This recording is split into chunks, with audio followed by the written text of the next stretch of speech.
First, I look over the model and determine where the most likely spots for chipping to occur are. This would typically be areas close to the ground and edges of armor plates. I now take a small amount of P3 Bloodstone paint and place it on my palette. I chose a rich brown-red color as it both looks like rust, but will also contrast strongly with the blue of the armor. Next, I take a small section of blister sponge and tear at it so the surface is uneven and ununiform. This will leave random looking patterns on the miniature. Once I paint on the sponge, I remove most of it from the sponge on a paper towel.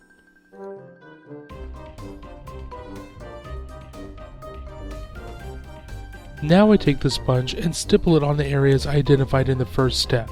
The result is a fairly random appearing scattering of rust-colored spots. If I were in a hurry or if this was a tabletop miniature, I would just leave it here, but I want a little bit more detail on this guy.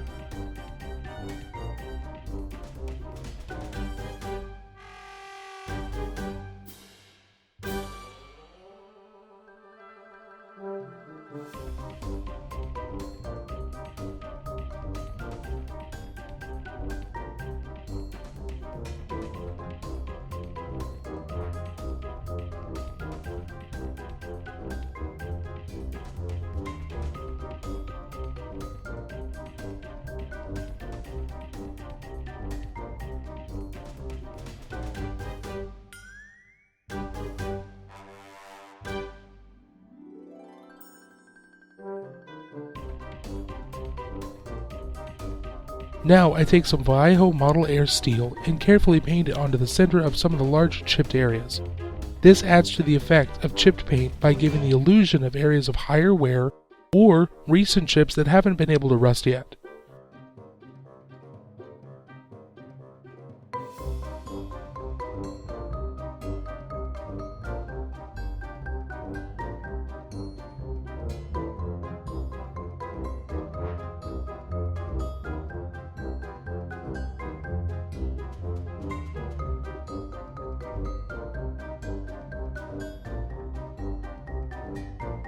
I would also add a couple of straight lines of steel to simulate a scrape or blade strike on the armor.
After getting close to finishing, I decided to add more chips to the miniature, so I went back to the sponge and the P3 Bloodstone.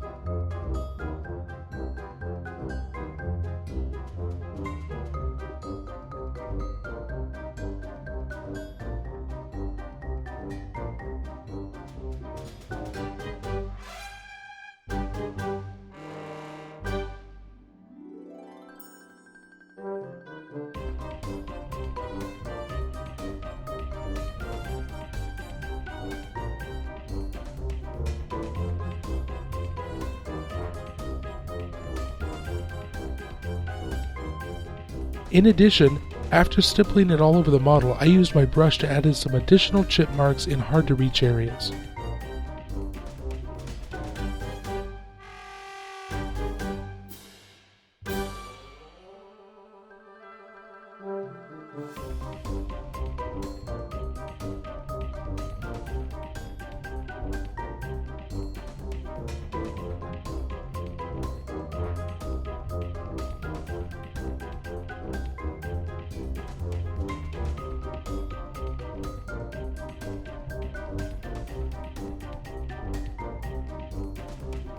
After finishing, I go back to the Vaiho Model Air Steel and add more detail to these newer chipped areas.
Thanks for joining us here in this studio workshop. If you enjoyed this video or have any questions, feel free to leave us a comment in the comment section down below.